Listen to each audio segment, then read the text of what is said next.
जुर्माना भरो और माफी मांगो। अस्सलाम वालेकुम नाज़रीन, मैं हूं तस्मीन जावेद और यह है खबर से तस्वीर तक। ये मैंने नहीं कहा, ये यूके हाई कोर्ट ने सोल्जर स्पीक्स यानी मेजर रिटायर्ड आदिल राजा जो कि कोर्ट मार्शल हो चुके हैं 2023 में, उनके लिए फैसला सादर किया है। यूके हाई कोर्ट के जज रिचर्ड स्पेरमैन ने उनको कहा है कि आप 28 रोज तक जो माफी आप मांगेंगे, वीडियो माफी, वो आपके सोशल मीडिया अकाउंट्स पर होनी चाहिए। यूट्यूब पे हो, फेसबुक पे हो, ट्विटर पे हो, लेकिन मैंने अभी ट्विटर अकाउंट सोल्जर स्पीक्स का देखा है, वहां कोई ऐसी माफी की वीडियो नहीं। और साथ साथ अराउंड 3,10,000 पाउंड का जुर्माना उनको भरना है ब्रिगेडियर रिटायर्ड राशिद नसीर साहब को, जिनके ऊपर आदिल राजा साहब ने कुछ इल्जाम लगाए थे। वो इल्जाम क्या है वो मैं बताऊंगा आपको आगे जाके। वो हार गए हैं केस, डेफेमेशन का केस था उनके खिलाफ। ब्रिगेडियर रिटायर्ड नसीर जो है राशिद नसीर साहब गए हुए थे यूके हाई कोर्ट में, वहां से उनको तो इंसाफ मिल गया है।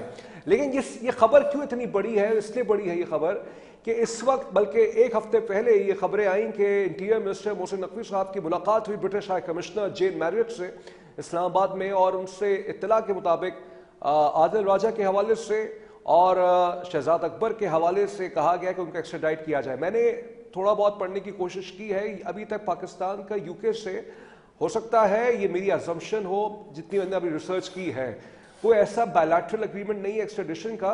लेकिन फिर कुछ सोशल मीडिया पे अफवाहें चलना शुरू हो गई। अब सोशल मीडिया की इत्तलात पर कितना भरोसा किया जाना चाहिए, नहीं किया जाना चाहिए। कुछ पीटीआई के जो समझे जाते हैं हिमायती पाकिस्तान तहरीक इंसाफ के, उन्होंने शायद एक नैरेटिव बिल्डिंग की। वो ये कि पाकिस्तान ने, उन्होंने सोर्सेस की हद तक ये खबर रखी कि पाकिस्तान ने जो है कहा है ठीक है, मतलब ब्रिटिश जो ब्रिटिशर्स हैं, ब्रिटिश गवर्नमेंट ने उसने कहा कि हम आदिल राजा को दीजिए, शहजाद अकबर साहब को दीजिए, और बदले में हम ये भी लेने को तैयार हैं कि जो एक बहुत ही मशहूर रोथशाइल्ड ग्रूमिंग एक स्कैंडल था जिसमें 2 पाकिस्तानी जो थे वो उसमें उनको सजा हुई थी।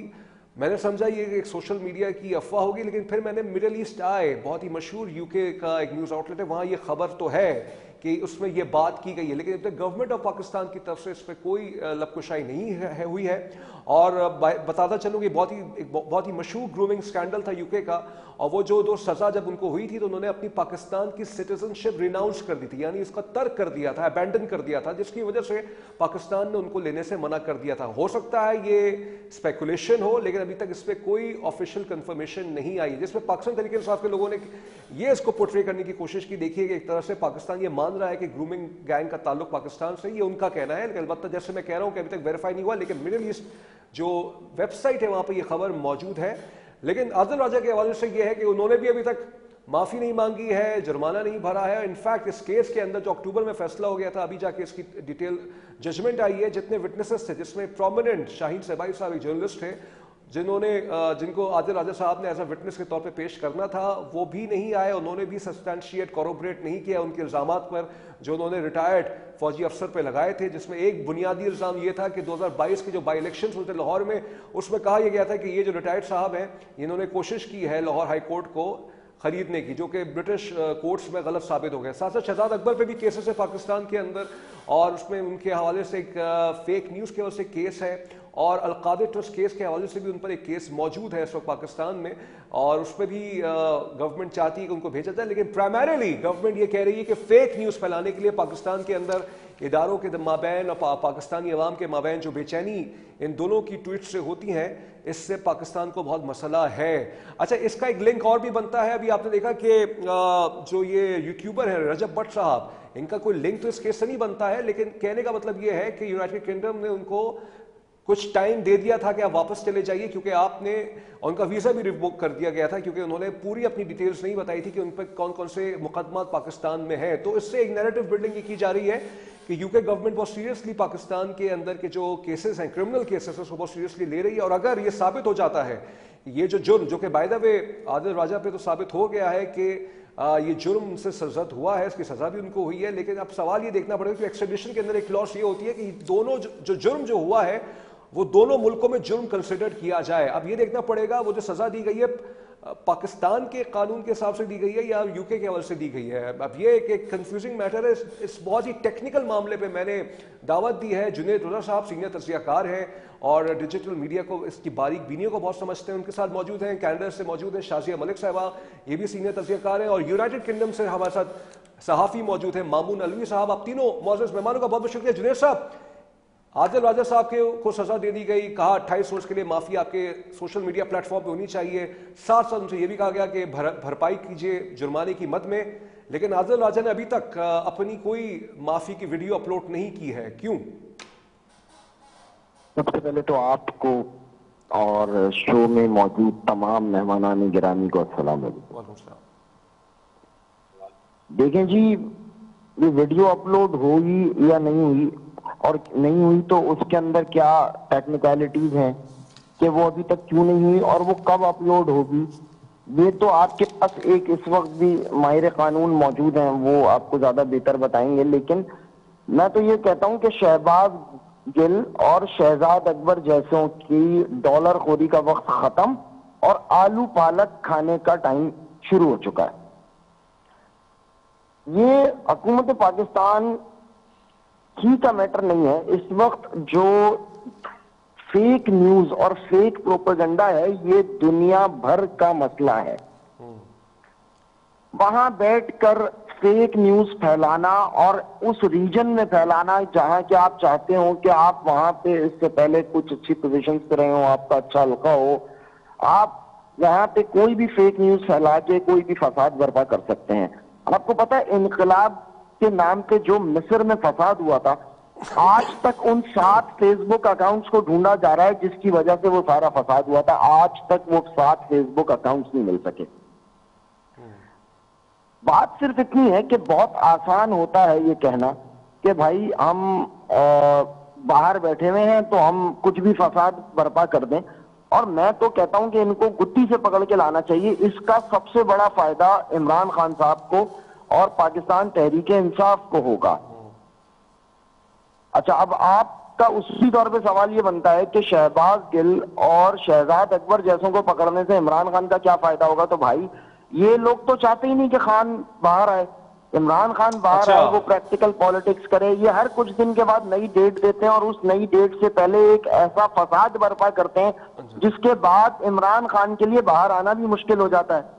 ठीक है, आपको क्लियर हो गया। जुनेद साहब, मैं आऊंगा आपकी तरफ डिस्कशन को लेकर। शाजिया साहब को मैं हमारे साथ आए। शाजिया साहब, पीटीआई वाले और ये आदिल राजा भी और शहजाद अकबर साहब भी, उन्होंने भी अटैक किया है जेन मैरियट को, कहा है कि ये आप ना करें, क्योंकि अपने आप को उन्होंने पेश किया है, पोर्ट्रे किया as dissidents of Pakistani government, और ये इल्जाम वो लगा रहे हैं कि हमारे हुकूक को सल्ब किया जा रहा है। वो एक मुख्तलिफ सेपरेट टॉपिक है, लेकिन एक चीज तो स्टैब्लिश हो गई है ना यूके कोर्ट्स में कि आदिल राजा ने एक झूठी खबर, और वो खबर कि जिसके हवाले से जो उन्होंने अपने गवाहान पेश किए थे, उन्होंने भी आके कोई उनके हक में गवाही नहीं थी, तो क्रेडिबिलिटी तो वैसे ही उनकी अब खराब हो चुकी है। जी शाजिया साहब। जी सॉरी, कहिए फिर से। जी, आपको आवाज आ रही है मेरी? जी थोड़ी सी मुझे आ रही है, जरा फिर से क्वेश्चन अपना रिपीट। मेरा क्वेश्चन ये है कि उनकी क्रेडिबिलिटी तो वैसे ही खराब हो चुकी है झूठी खबर की वजह से। आदिल राजा साहब की? जी जी जी जी जी जी जी जी ओके जी, ठीक है, बिल्कुल। Thank you very much for the opportunity. आपने बिल्कुल सही कहा कि जो ब्रिटिश कोर्ट्स होते हैं जी, वो बहुत ही ध्यान से अपना काम करते हैं। वो ऐसे नहीं है कि ऐसे ही किसी के दबाव में आके कुछ फैसले दे दे। तो उन्होंने दोनों तरफ के जो केस था उसको सुना था, और फिर उन्होंने कहा कि भाई इनको जो है अब अपने सोशल मीडिया अकाउंट के ऊपर एक अपॉलॉजी डालनी पड़ेगी, जो कि 28 डेज तक रहेगी। एंड जैसे कि आपने बोला ही कि वो अपना केस लूज कर गए हैं, तो अब देखेंगे वहां पे कि कितने दिनों में इनका जो है अपॉलॉजी आ जाएगा, और वो जो है इनके वेबसाइट पे आएगा। अच्छा, ये जो ब्रिटेन के अंदर लॉज हैं उसको ये लोग बहुत क्लोजली मॉनिटर भी करते हैं। ऐसा नहीं है कि अब किसी ने बोल दिया, पुलिस ने या कोर्ट ने कुछ ऑर्डर दे दिया, तो आप उसको फॉलो नहीं करेंगे। ये फॉलो थ्रू होना बहुत ज्यादा जो है वो जरूरी है। तो ऐसा नहीं है कि अभी तक जैसे आपने बोला कि नजर नहीं आ रहा है तो वो नहीं आएगा, वो आएगा उसके ऊपर नजर, और इनको करना ही पड़ेगा अगर ये यूके में रहना चाहते हैं, क्योंकि यूके के जो लीगल फ्रेमवर्क्स हैं वो इतने टफ हैं। और अभी तो जैसे आपको पता ही है कि बहुत सारा क्रैकडाउन चल रहा है इन कंट्रीज के अंदर, यूके में, यूएस के अंदर, कि कोई भी अगर ऐसा आदमी देखा या सुना जाता है कि जो सोसाइटी के अंदर एक डिसरप्शन पैदा कर रहा है, तो अब उनके जो अंडर रिव्यू हैं चीजें कि इन लोगों को डिपोर्ट किया जाए। अब मैं ये नहीं कह रही हूं कि स्पेसिफिकली इनको इंग्लैंड से डिपोर्ट किया जाएगा, बट व्हाट आई मीन नहीं, टू लेकिन से शरद इज साहब ये जो रजब भट्ट की डिपोर्टेशन की ओर से खबर चली थी वो कि सेपरेट मौजू है, उन्होंने जी जी जी ये सेपरेट रजब जो मौजू है, लेकिन उन्होंने क्या इससे ये साबित होता है कि यूके सीरियसली पाकिस्तान के क्राइम्स को जो पाकिस्तान की सरजमीन पे हुए हैं, ये तो by the way UK courts में साबित हो चुका है, तो वो ले रहा है और जितने भी क्रिमिनल्स हैं या जिन पे केसेस चल रहे हैं मुल्जिमान, उनको वापस भेजा जाएगा?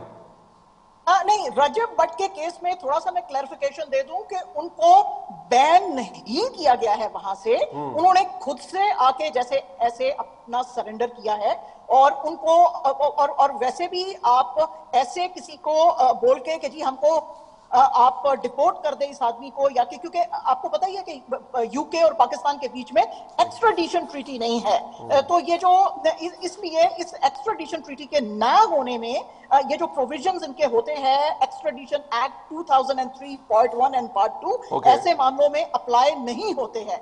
और यूके वैसे भी 1951 United Nations refugee convention and European convention on human rights को बहुत क्लोजली फॉलो करता है, तो बिला वजह किसी को वो ऐसे डिपोर्ट नहीं करेंगे अनलेस एंड अनटिल आपकी गवर्नमेंट डिप्लोमेटिक जो चैनल्स हैं उनके थ्रू बोले कि जी इसने एक पर्टिकुलर ग्रुप ने बहुत ही, या एक इंडिविजुअल ने बहुत ही खराब काम किया है। Okay, interesting. मैं आता हूं आपकी तरफ, हमें मामून ज्वाइन कर चुके हैं। मामून, आप यूके में हैं, आप सहाफी हैं, आप देखते हैं मामलात को। जैसे अभी शाजिद साहब फरमा रही हैं कि पाकिस्तान और यूके का एक्स्ट्राडिशन ट्रीटी इस तरह की नहीं है, और रेफ्यूजीज और पॉलिटिकल असाइलम जो लोग लेते हैं, हमारे सामने कुछ मिसालें हैं। अल्ताफ हुसैन की मिसाल है, वो उनको पाकिस्तानी गवर्नमेंट पता नहीं क्यों पाकिस्तान लाने में नाकाम रही, तो इस तरह की मिसालें हैं मौजूद। और एक कंसिडर्ड ओपिनियन ये भी है कि यूके एक तरह से हब बन गया है उन पॉलिटिकल लीडर्स के हवाले से कि जिन पर क्रिमिनल एक्टिविटीज साबित है मुल्क पाकिस्तान के अंदर या दीगर ममालिक के अंदर। ये परसेप्शन क्यों इतना स्ट्रांग है यूके के हवाले से? तस्लीम भाई, थैंक यू वेरी मच। लेकिन मैं नहीं समझता कि ये परसेप्शन किसी हद तक दुरुस्त भी है, क्योंकि बाज़ औक़ात ऐसे होता है कि वाकई ही कुछ लोगों को जेन्युइन मसाइल होते हैं पाकिस्तान में, तो ऐसे में यूके का असylum सिस्टम जो है वो बिल्कुल क्लियर है ना, तो उन लोगों को पॉलिटिकल असylum दिया जाता है, लेकिन कुछ लोग उसको एक्सप्लॉइट भी करते हैं। लेकिन अगर वो पकड़े जाते हैं किसी भी प्रोग्राम, मतलब किसी भी जगह पे जाके, तो वो उसको रिवोक भी कर सकते हैं। लेकिन कुछ, जिस तरह आपने अल्ताफ हुसैन साहब की मिसाल दी, तो मैं नहीं समझता कि उन्होंने शायद असylum लिया भी हो, क्योंकि हो सकता है कि उन पर उसकी एप्लीकेशन ना होती हो, या वक्ती तौर पर उस वक्त कानून और किस्म का था, वो with the time being it's being evolving. तो अब भी जैसे देख रहे हैं कि अब काफी पाकिस्तानी स्टूडेंट्स थे जिन लोगों ने आके यहाँ पे असylum क्लेम किया, जिनके पास कोई वैलिड ग्राउंड्स नहीं थी, तो काफी लोगों को यूके ने साइलेंटली डिपोर्ट कर दिया है। कुछ की अभी हियरिंग्स चल रही हैं, तो कुछ अपीलों में है। तो यहाँ के असylum सिस्टम का तो सिस्टम बिल्कुल एक ऑटोनोमस है, उसमें किसी भी, मतलब इवन के इनके होम ऑफिस की का इन्फ्लुएंस भी बहुत कम है। लेकिन ये जो आदिल राजा साहब का केस है, इसमें अब मैं नहीं जानता कि ये किस स्टेटस में है यहाँ पे, क्योंकि ये उनका निजी मामला है और मैं इस पर कमेंट नहीं भी करना चाहूंगा। लेकिन रजब साहब का मामला इससे बिल्कुल हटके था। वो विजिट वीजा पे आए थे, उन्होंने कुछ मतलब शुरू में जैसे कुछ चीजें, कुछ फैक्ट्स को कंसील किया। ठीक है, तो ठीक है मामून, मैं आता हूं आपकी तरफ, जुनेद की तरफ डिस्कशन करके जाता हूं। जुनेद, आपने शहबाज गिल का तस्करा किया, वो इंटरेस्टिंग। आपने कहा कि शहजाद अकबर, शहबाज गिल, आदिल राजा अगर पकड़े जाए तो इमरान खान साहब के लिए अच्छा हो जाएगा। लेकिन शहबाज गिल इस वक्त अमेरिका में मौजूद हैं, और आपको मालूम है उन्होंने अभी रिसेंटली मोहित पीरजादा के साथ भी एक वीलॉग किया था, और उसमें उन्होंने फिर एज यूजुअल पाकिस्तान के अंदर के जो दिफाई मामलात हैं और फौज के अंदर के इंटरनल जो इनकी मैकेनिज्म्स, इंटरनल जो इनकी वर्किंग, उस पर तबसरा आराई की, और एक मुबैना तौर पर एक स्पेकुलेशन ये कायम करने की कोशिश की कि आपस में इख्तलाफात हैं, जिस पर आपको देखा DGSPR साहब ने उनको भी एक तरह से पिछली प्रेस कॉन्फ्रेंस में बहुत अच्छा खासा सुना दिया, जवाब दे दिया है। शहबाज गिल अमेरिका में मौजूद है, और अभी पिछले हफ्ते की ही खबर है, और हमें फैक्चुअल बात लोगों को बतानी चाहिए। कुछ कांग्रेसमैन ने खत लिखा है माइक पोम्पियो को, जो कि सेक्रेटरी ऑफ द स्टेट है। उनको कहा गया है कि इल्ज़ाम ये लगाया गया कि पाकिस्तान के अंदर जो ये इंसानी हुकूक की पामालियां हो रही हैं मुबैना तौर पे, जो इल्ज़ाम है ये, इस पर नजरसानी की जाए, इसको देखा जाए, तो शहबाज गिल तो उसी पत्ते पे खेल रहे हैं अभी तक।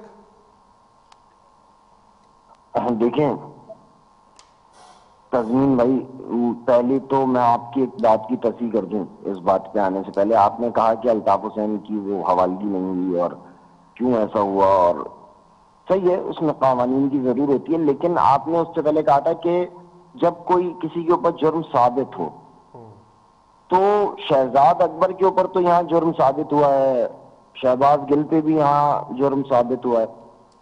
मुझे नहीं याद अल्ताफ हुसैन के ऊपर यहाँ कोई जुर्म साबित हुआ है या नहीं हुआ। अच्छा, अब अगली बात के ऊपर आते हैं। आपने बात की शहबाज गिल की, तो भाई इनके आलू पालक खाने का टाइम शुरू हो गया है। ये हजरत सिर्फ झूठ और फेक न्यूज फैलाकर अपने डॉलर कमाते हैं। खान की बहनें बेचारी जेल के बाहर खड़ी होती हैं। खान का नजरियाती सही है, वो तादाद अब कम रह गई है, वो वर्कर जेल के बाहर खड़ा होता है, वो गंदे पानी को भी खाता है, वो डंडे भी खाता है। ये क्या करता है, ये अमेरिका में बैठ के जब खान की कोई अच्छी सिचुएशन बनने लगती है, ये फौज को इस तरह हिट करते हैं और उसका ये इंप्रेशन जनरेट होता है कि जैसे कि इमरान खान ने शहबाज गिल से हिट करवाया है, और सब कोई मुल्क में आता हुआ इस्तेकाम सब खबरदूस हो जाता है, सब ऊपर नीचे हो जाता है, खान की बहनों की स्ट्रगल की सब ऐसी की तैसी हो जाती है। तो भाई इसको पकड़ के लाओ, कानून नहीं है, कानून लाओ, कानून नहीं है तो इम्प्लीमेंट कराओ इसको। जहां तक मुझे याद पड़ता है कि इमरान खान के दौर में एक ऐसा मुआहदा हुआ था, हाँ उसकी एग्जीक्यूशन नहीं हो पाई कुछ थी, लेकिन एक अब वो वक्त आ चुका है कि अब उन तमाम जो हवालगी थी कि जी मुजरिमों की हवालगी, बल्कि आपसे अभी बात करते करते याद आया, मैं इसकी और वेरिफिकेशन ले लूंगा कि यही शहजाद अकबर साहब थे वैसे कि इनको ये उस वक्त अल्ताफ हुसैन की हवालगी का मुतालबा कर रहे थे जब ये नैब के चेयरमैन थे। शहबाज गिल साहब जो थे जब पंजाब हुकूमत के तर्जुमान थे और इमरान खान और अल्ताफ हुसैन साहब के अंदर रिफ्ट लगी हुई थी, तो ये कहते थे कि जी हमारा ये मुआहदा हो गया। इन्होंने तस्वीरें ट्वीट की और उन्होंने कहा कि जी हम अल्ताफ हुसैन की हवालगी की बात करेंगे। खुद इमरान खान ने वजीर आजम से उतरने के बाद जो पहला जलसा किया, वो उन्होंने उसके बाद उस जलसे में उन्होंने कहा कि जी हमारा एक दुश्मन वहां बैठा है, बरतानिया अगर है तो हमारे हवाले करे, नहीं तो हमें इजाजत दे, हम ड्रोन मार के उसे हलाक करें। नहीं, कब का बयान है जुनैद, ये कब का बयान है? ये तो याद नहीं पड़ता। इमरान खान तहरीक अदम इत्तेमाद के बाद वजीर आजम से उतरे तो उसके बाद जो पहला जलसा किया है उन्होंने केपीके के अंदर, मैं आपको क्लिप भिजवा दूंगा। नहीं, बहरहाल अच्छा, अल्ताफ हुसैन पे उन्होंने क्रिटिसिज्म की थी जी। अच्छा, अब इससे आगे चलते हैं। शहबाज गिल देखें, ये सिर्फ वहां बैठ के एक ऐसी इंतशार की फजा चाहता है और ये शहजाद अकबर एक ऐसी बात लाजमी करता है कि सब कुछ यहाँ पे जो तहरीक इंसाफ के नजरियाती लोग काम कर रहे हैं, जो पाकिस्तान की बेहतरी का सोचते हैं, जो पाकिस्तान के कौमी दायरे की सियासत के अंदर रहते हुए अपनी स्ट्रगल आईन और कानून के तहत करना चाहते हैं, वो जब अपनी मंजिल के करीब पहुंचते हैं ये वहां से धक्का देता है और वो सब उल्टे होके पीछे गिर जाते हैं।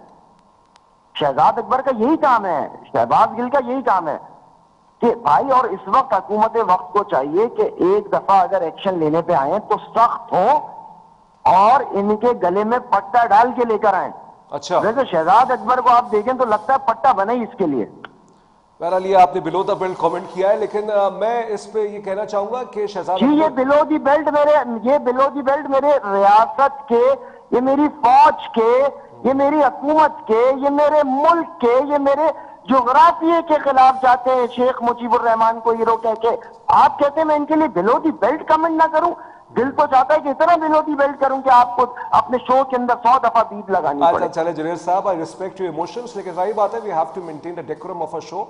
लेकिन शहजाद साहब, बात यह है, इसमें बिल्कुल जुनैद की बात से एक हद तक इत्तेफाक किया भी जा सकता है कि ये जो आदिल राजा है, शहजाद अकबर हैं, ये एक तरह से लाइबिलिटी बनते जा रहे हैं पाकिस्तान तहरीक इंसाफ के लिए। इनके जो जेन्युइन हार्डकोर एक्टिविस्ट हैं जो सड़कों पर हैं, आप उनसे इख्तलाफ कर सकते हैं, इत्तेफाक कर सकते हैं, ये उनके लिए मसला भी क्रिएट करते हैं और फिर ये एम्पलीफाई होता है, रीट्वीट्स होती हैं, फिर वो एक मखसूस लॉबी होती है वो उसको उठाती है, फिर उसके बड़े बड़े टेम्पलेट्स बनते हैं, उसको शेयर किया जाता है, don't you think it's the right time? चले शहजाद अकबर के हवाले से तो पीटीआई को सॉफ्ट कॉर्नर है, लेकिन आदिल राजा के हवाले से कह दिया जाए 100% तौर पे, बैरिस्टर गौहर साहब कह दें जो कि इनके पार्लियामेंटेरियन से मकसद तरीके से, that we have nothing to do with Adil Raja and we have severe disagreements with Shahzad Akbar on certain policies.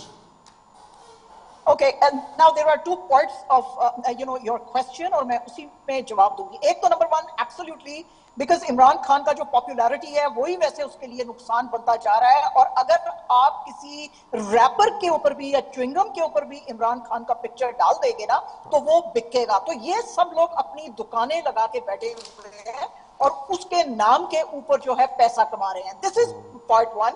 और आप ठीक कह रहे हैं कि पीटीआई को बोलना चाहिए जी ये इनका अपना खुद का सारा जो है वो टॉक है और इनका थिंकिंग है और इनसाइट है. We got nothing to do with them, क्योंकि वैसे भी ये लोग बाहर बैठे हुए हैं. अच्छा, अभी इसमें जो दूसरा हिस्सा है वो ये है कि बाहर बैठ के अगर आप कुछ डिसरप्ट नहीं कर रहे हैं उनके कानून को और आप सिर्फ एक पॉलिटिकल स्पीच दे रहे हैं जिसके के अंदर कुछ ऐसा severe violation of basic human rights या कि उसका रेस या कि रिलीजन या कि नेशनैलिटी को आप टारगेट नहीं कर रहे हैं, तो आपके पास इजाजत है कि आप कुछ भी बोल सकते हैं. राइट? अभी जैसे मैंने आपको पहले भी बताया कि यहाँ पे यूरोप के अंदर बहुत ज्यादा रूल्स को स्ट्रिक्ट वो करते जा रहे हैं और वो देख रहे हैं कि ये लोग जो हैं असाइलम किस बेसिस के ऊपर ये करते हैं, या ये जो लोग इलीगली आ जाते हैं या जो हमारे मुल्क में बैठे हुए हैं ये किस बेसिस पे बैठे हुए हैं, और उनके deportation for the first time ऐसे अभी शुरू होना चालू हो गया है. लेकिन जहां तक पीटीआई का ताल्लुक है, पीटीआई जो है मुल्क के अंदर रह के जो अपना स्ट्रगल कर रही है वो दैट इज डिफरेंट, और ये लोग जो बाहर बैठ के बात कर रहे हैं दैट इज डिफरेंट. ठीक है, हमें ब्रेक लेना है. मैं आऊंगा आपके पास, अब मामून के पास. ही बहुत ही इंटरेस्टिंग डिस्कशन हो रही है. फवाद चौधरी साहब ने एक जगह इंटरव्यू में कहा था कि इमरान खान साहब ने 3 से 4 करोड़ डॉलर्स की इकोनॉमी क्रिएट कर दी है बहुत सारे यूट्यूबर्स के लिए. इमरान खान का नाम बिकता है. जैसे शाहिद साहब ने कहा कि च्युइंगम पे इमरान खान साहब की तस्वीर लगा दे, बानी पीटीआई की तस्वीर लगा दीजिए, तो बहुत बिकता है. लेकिन मसला यह है कि झूठ भी बिक रहा है और जिसकी कहीं वेरिफिकेशन नहीं होती, और यूके कोर्ट्स बार बार तमाचा मार रही हैं ऐसे लोगों को कि भाई तुम झूठ बोल रहे हो, लेकिन फिर भी वो कामयाब हो जाते हैं अपने नैरेटिव को स्प्रेड करने में. ये क्या फिनोमेना है? This is very dangerous precedent we are setting, और ये बहुत बड़ा मसला है. इस पर बात करते हैं ब्रेक के बाद.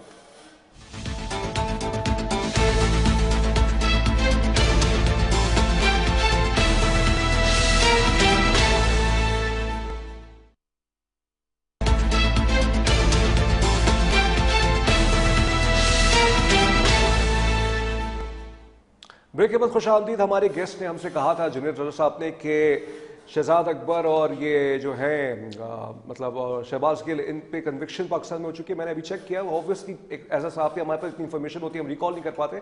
कन्विक्शंस नहीं हुई है, लेकिन शहजाद अकबर साहब को एब्सकॉन्डर के तौर पे जो है ट्रीट किया गया है केस के अंदर, जो कि आपका फेक न्यूज़ के हवाले से भी है और ये अलकादे ट्रस्ट केस के हवाले से, 190 मिलियन पाउंड के केस के हवाले से. इस पर भी एक इंटरेस्टिंग नोट है कि इस केसेस के 3 नाम आ चुके हैं. 190 million pound case, Al-Qadir trust case. बहरहाल उसमें इमरान खान साहब को इनकी अहलिया को 14 साल की सजा हुई है. उस वक्त शहजाद अकबर साहब जो थे स्पेशल असिस्टेंट है. मामून, मुझे ये बताइएगा, यूके में हैं आप और वहाँ पे ये एक बहुत ही पोलिटिकल चार्ज इन्वायरमेंट होता है पीटीआई वालों का, पीएमएलएन वालों का.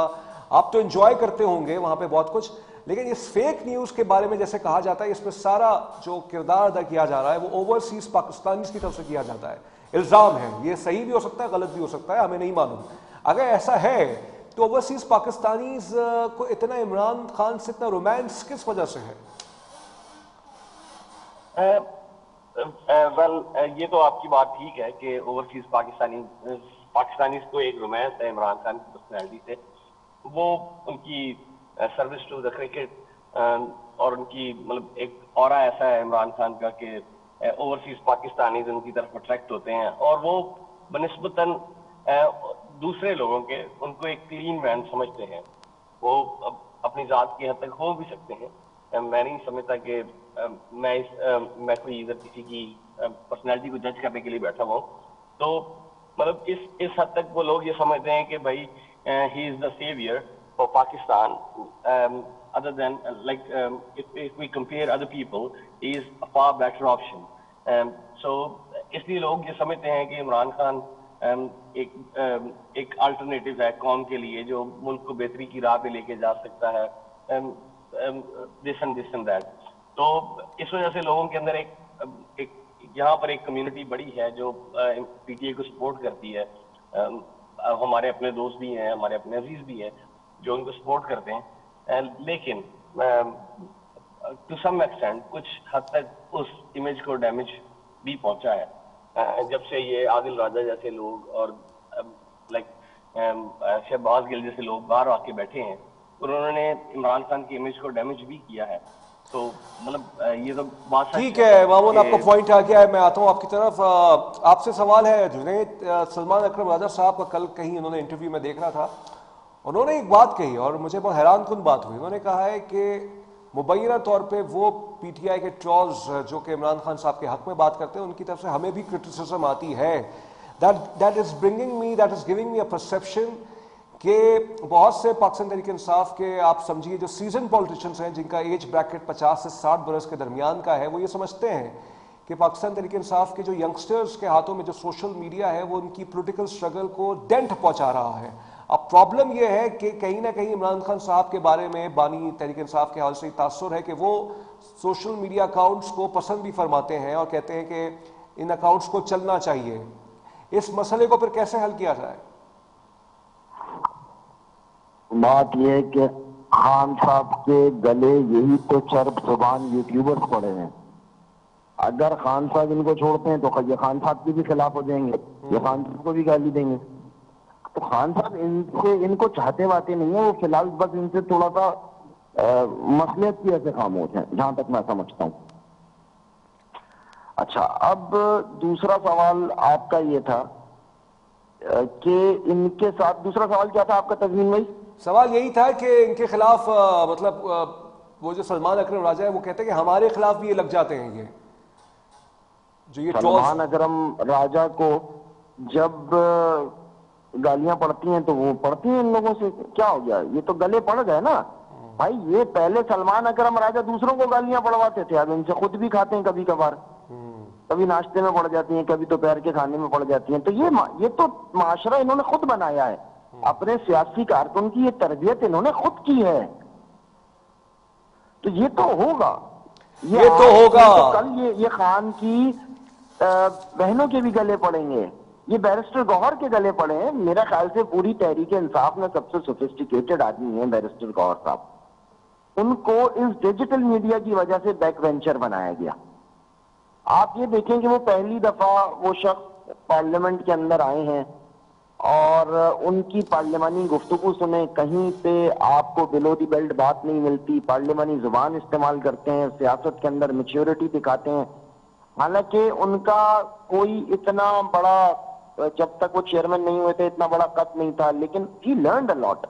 सही है, ठीक है। बहरहाल ये तो होगा कह के आपने अल्लामा ज़मीर और शहबाज गिल के अताब का निशाना रहते हैं, ये शहजाद अकबर के अताब का निशाना रहते हैं, अच्छा आदिल राजा के अताब का निशाना रहते हैं। अच्छा, ये बुनियादी तौर पे इनको जो एक वर्ड कहा गया इन सबको ज़हनी मरीज, वो बिल्कुल सही कहा गया। अच्छा, बहरहाल एक अपनी एक ऐसी नरगिसियत की कैफियत में है कि जहां पे शहबाज गिल स्टैंड करे, जहां पे आदिल राजा स्टैंड करे, वो 2 नंबर सोल्जर, जहां पे वो शहजाद अकबर जो बिजनेस टाइकून से एक ब्रीफ केस की तबादले की डील तक नहीं बता सके आज तक कि उसमें अमाउंट कितना था और वो कौन सा ब्रीफ केस था जो वो दे रहे थे और ले रहे थे, या वो ये 3 स्टैंड करें ना भाई। अगर जुनैद साहब मैं आगे चलता हूं गुफ्तगू को लेके, वो तो कलमा हक है, और जहां कोई और तहरीक इंसाफ का भी स्टैंड करे तो वो गलत है। ये है ट्रोल, ये है वो रवैया जिसके हम हमेशा खिलाफ रहते हैं। जुनैद साहब मैं आगे गुफ्तगू लेके चलता हूं। आपने कहा ना ये तो होगा, ये तो होगा, मुझे अल्लामा ज़मीर अख्तर नकवी मरहूम याद आ गए, उनका एक मशहूर जुमला था, ये तो होगा। लेकिन बहरहाल उनका एक जुमला और था, मैं आपको और देता चलूं। उन्होंने इन जैसों के लिए ही कहा था जो आज मोहसिन नकवी साहब और हुकूमत पाकिस्तान कर रही है कि हमने तुम्हें अपनी बरादरी से निकाल दिया, हम तुम्हें अपने जैसा समझते ही नहीं। बहुत खूब, ये तो होगा। बहुत खूब, अल्लाह ताला उनको गरीब रहमत करे। शाहिद साहब ये बताइएगा, शाहिद साहब ये बताइएगा मुझे, जैसे फैसल वार्डनर साहब ने कल आए टीवी पे, एक बहुत ही मशहूर एंकर को हमेशा इंटरव्यूज देने के लिए आ जाते हैं, वो कहते हैं कि मैं वैसे जब एंकर ने उनसे कहा कि आप डेमोक्रेसी पे वैसे ही अच्छा यकीन नहीं रखते, तो उन्होंने कहा मैं रखता हूं, मैं इस्टेब्लिश्ड डेमोक्रेसी पर यकीन रखता हूं। तो फैसल वार्डनर साहब एक और बात भी कहते हैं कि ये जो इनके लीडरान हैं जो इमरान खान साहब के लिए बात करते हैं पार्लियामेंट के अंदर, इन्होंने आज तक इमरान खान साहब की कोई भी ट्वीट को रीट्वीट नहीं किया है। ये मसलहत है, इमरान खान साहब की इसमें हिमायत है आपके लिए। पैमाना तो देखिए रीट्वीट। जी शाहिद साहब।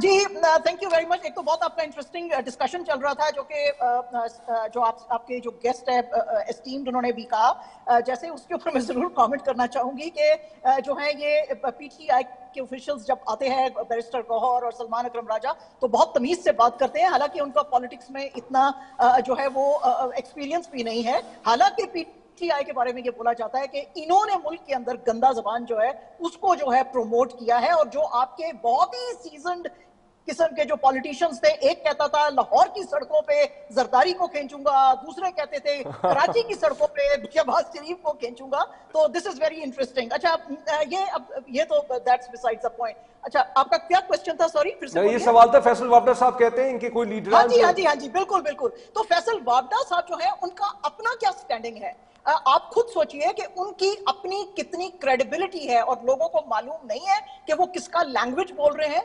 एक जब आपका अपना कुछ इंटेग्रिटी नहीं रहता है ना, जब आप बिल्कुल लेट जाते हैं तो वो आप इस तरह के बयान देना शुरू कर देते हैं। What does he exactly mean by established democracy? यानी कि जो इंडिया की एस्टैब्लिश्ड डेमोक्रेसी है उसको दुनिया डेमोक्रेसी नहीं मानेगी, या ये जो वेस्ट के अंदर जो लोगों के जो यूज कर हैं ये वेरी टर्म। नहीं शाहिद साहब, आप उनका नुक्ता नहीं समझी, आपने लुत्फ नहीं लिया। एस्टैब्लिश्ड डेमोक्रेसी उन्होंने कहा है, आप समझ जाइए आप कहां जा रही है बात। जी तो ये एस्टैब्लिश्ड डेमोक्रेसीज जो हैं ये सारे यूरोप के अंदर हैं। शायद उन्होंने उसको दूसरा गलत रंग देने की कोशिश की और उसको उन्होंने अलाइन करने का कोशिश किया पीटीआई के साथ या इमरान खान के साथ, कि उसका पार्टी जो डेमोक्रेसी मानता है कि वो हम नहीं मानते हैं। तो दुनिया सारी के अंदर ये वर्ड जो है ना एस्टैब्लिश्ड डेमोक्रेसी, ये उन्हीं कंट्रीज के लिए यूज किया जाता है जहां पे वाकई डेमोक्रेसीज है। तो फैसल वापडा साहब की बातों को तो मैं इतना नहीं, लेकिन आप ये बता दीजिए आपकी असेसमेंट क्या कहती है? आप कनाडा में भी रहती हैं, आप बहुत से फॉरेनर्स चीजों को बहुत इनके लीगल सिस्टम को समझते हैं, क्योंकि यूके का मामला है। क्या शहजाद अकबर और आदिल राजा को पाकिस्तान गवर्नमेंट सक्सेसफुली एक्स्ट्राडाइट कर पाएगी? नहीं कर पाएगी, इसलिए क्योंकि अल्ताफ हुसैन को नहीं कर पाए। और आपको तो पता ही है पाकिस्तान का, जैसे मैंने अभी कहा, एक्स्ट्राडिशन ट्रीटी नहीं है। इंडिया के साथ यूके का एक्स्ट्राडिशन ट्रीटी है, लेकिन अभी भी इंडियन गवर्नमेंट, नीरव मोदी जो कि उनके डायमंड मर्चेंट थे और विजय माल्या जो कि किंगफिशर के एयरलाइंस के जो मालिक थे, इन लोगों को नहीं ला सके हैं वहां से। तो these things are not really very very easy, जो कि इनको लग रहा है कि हलवा है और हम खा जाएंगे, ऐसा नहीं है। इनका जो यूके का नेशनैलिटी एंड बॉर्डर्स एक्ट 2022 है, ये डिफाइन करता है कि आपके लॉज कैसे होंगे, अनलेस एंड अनटिल, जैसे मैंने पहले भी कहा, कि बहुत सीवियर वायलेशंस अगर आप बता नहीं, लेकिन इसमें एक सवाल है ना, अगर ये साबित हो जाता है और पाकिस्तानी गवर्नमेंट के पास प्रूफ्स भी हैं कि ये फेक न्यूज फैला रहे हैं, तो आपको मालूम है इसी फेक न्यूज की वजह से खुद यूके के अंदर कितने बड़े हंगामे फसाद हुए हैं। तो अगर यूके में हंगामे फसाद हो सकते हैं तो हमारे मुल्क में भी हो सकते हैं ना। जी, तो ओनली वे ये जो एक्सप्लॉइट कर सकते हैं, ये ग्रूमिंग गैंग्स का जो आपने जिक्र किया था, उसमें गवर्नमेंट इनको और मोहसिन नकवी कह सकते हैं कि जो आपके कंट्री में ग्रूमिंग गैंग्स के लोग जो है वो वांटेड है, वो बहरहाल इसकी कंफर्मेशन अभी तक इस पे गवर्नमेंट ऑफ पाकिस्तान ने कोई बात नहीं की है। ये मिडिल ईस्ट टाइम में रिपोर्ट हुआ है और इसी वजह से मैंने कहा है कि मैंने सिर्फ रिपोर्ट किया। बहरहाल बहुत शुक्रिया आपका शाहज़ मलिक साहबा, बहुत शुक्रिया आपका महमूद अलवी साहब, और बहुत शुक्रिया आपका जुनैद रज़ा साहब। आप तीनों मुअज़्ज़ज़ मेहमान हमारे प्रोग्राम में। नाज़रीन, फेक न्यूज़ के हवाले से ये प्रोग्राम आदिल राजा, शहजाद अकबर के हवाले से प्रोग्राम था, और मैंने कहा जैसे कि मैं आपको बताऊंगा कि आदिल राजा पे क्या आदिल राजा ने इल्ज़ाम लगाए थे जो कि सब के सब गलत साबित हो चुके हैं। उसके मुताबिक द जज held that 10 allegations, 9 are defamatory of the claimant at common law, and that the words complained of were set as a statement of fact. At the trial stage, Mr. Raja will have to prove the allegations he made against the claimant. उसमें जो कुछ इल्ज़ाम जो उन्होंने लगाए थे, उसमें इल्ज़ाम ये था कि जो ब्रिगेडियर साहब, रिटायर्ड नसीर साहब तो थे, उनको लाहौर हाई कोर्ट का पूरा कंट्रोल दे दिया गया था और उनकी आसिफ जरदारी साहब से मुलाकातें हुई, ये इल्ज़ाम था जो कि गलत साबित हो चुका है। और उन्होंने एक इलेक्शन सेल बना लिया है एक हेडक्वार्टर्स के अंदर, और ये कि इसमें पीडीएम और पीएमएलएन के कैंडिडेट्स को वो कह रहे हैं कि उनको जितवाया जाए, और इस तरह के इल्ज़ाम थे जो कि नहीं सही साबित हुए और आदिल राजा को शिकस्त हुई। आदिल राजा के गवाहों ने उनके खिलाफ बयान दिए, बल्कि बयान तो नहीं दिए, उनके इल्ज़ाम पे कोई तबसरा ही नहीं किया, कोर्ट में आई नहीं, और 3 लाख पाउंड का आदिल राजा को जुर्माना हो चुका है। और आदिल राजा पाकिस्तानी गवर्नमेंट को भी वांटेड है क्योंकि उनका कोर्ट मार्शल हो चुका है। 14 साल की आदिल राजा को सजा हुई है और हैदर मेहदी साहब एक और रिटायर्ड आर्मी ऑफिसर थे, उनको भी सजा हुई है। देखते हैं कि मोहसिन नकवी साहब कितना कामयाब होते हैं उनको लाने में। एक टेक्निकल प्रोग्राम था और यूके के लॉज क्या कहते हैं इस पर हमने ये प्रोग्राम समझा क्योंकि इसका लिंक पाकिस्तान की पॉलिटिक्स से जुड़ा हुआ है, क्योंकि फेक न्यूज़ को गवर्नमेंट ऑफ पाकिस्तान बहुत सीरियसली ले रही है। पॉलिटिकल एक्टिविटी चलती चाहिए, ये मेरी ज़ाती राय है, किसी भी सियासी जमात पर पाबंदी नहीं होनी चाहिए, लेकिन झूठी खबर को भी आप सपोर्ट नहीं कर सकते। बहरहाल ये थी आज की डेवलपमेंट। एक और अफसोसनाक वाक़या, जैसे मैंने कहा कि ये मेरा मोटो बन गया है कि मैं कराची के इश्यूज़ को हमेशा हाईलाइट करता रहूँगा। आज एक ट्रक ने, डंपर ने, वाटर टैंकर ने एक लड़के की जान ले ली। सुबह अपने स्कूल जा रहा था और बहुत अफसोसनाक है। वही वाली बात है, ये खबरें हर रोज़ की हैं और लेकिन मैं मुर्तज़ा वहाब साहब कहते हैं कि किसी का बाप भी उनको नहीं हटा सकता। भाई आपको कोई नहीं हटाना चाहता और शायद आपके कंट्रोल में भी नहीं है ट्रैफिक, लेकिन ये बहुत बड़ा मसला है कराची का कि हर रोज़ हर नौजवान शिकार हो जाता है डंपर का, वाटर टैंकर का। पिछले हफ्ते एक बच्चा गटर में गिर गया, 1 लाख रुपए यूसी को वो देंगे। लेकिन बहरहाल इस शहर से हर रोज़ इस तरह की खबरें आती रहेंगी, हल करना पड़ेगा हुक्मरानों को, ऐसे नहीं चलेगा। तस्मीन जावेद को खबर से तस्वीर तक से इजाज़त दीजिए, अपना बहुत ख्याल रखिएगा। अल्लाह हाफ़िज़।